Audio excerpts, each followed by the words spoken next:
Naman nato karong pagkaon nila itong mga manok guys, ato na pong harbison itong mga itlog. Bye gyapon kita mga itlog karong harvest karong adlaw.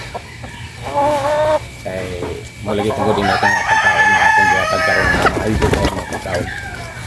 Ano siya para paitlog di kining mga pagkaon na siya guys. Karon ato na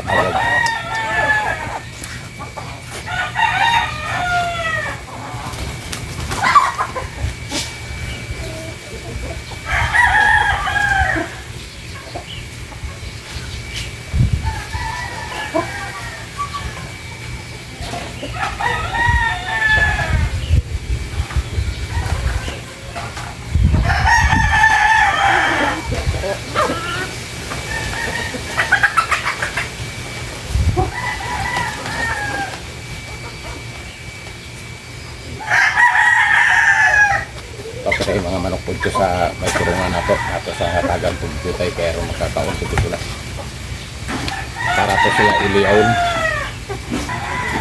paling ka ng itlog atong larbison ron guys mula sa dyan ninyo ta kaya diri sa itong hapit nato matumbi ng kaban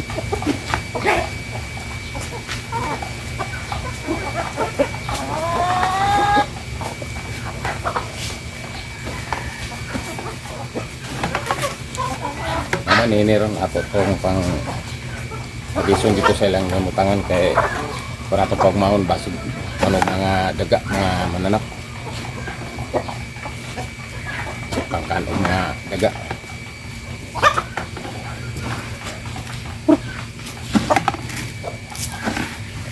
ato pang dalion na ito harvest mamantay din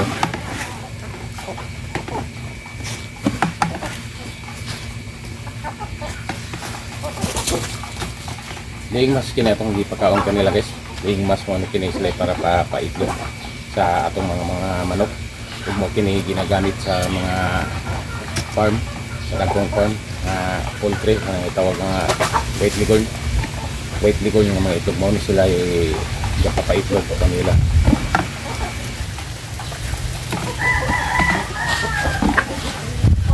Kini pagkaon na siya guys. Makapaitlog din kini sila mga manok nga dili na magkinahanglan og mga laki. Itlog ra pero dili ta kakuha og similya kanila kung magpapusa ta kay wala may similya kung walay laki na itong gamiton. So sa kinahanglan jud kita mga laki kung magpapiso kita aglain akong mag-o. Muna siya na guys. Kinahanglan jud pag mga laki nga mga manok kay kinalam na kitang magpapiso niya o ting init na po. Kaya karong ting ulan dili pa kita magpapusa ang mga daot lang po.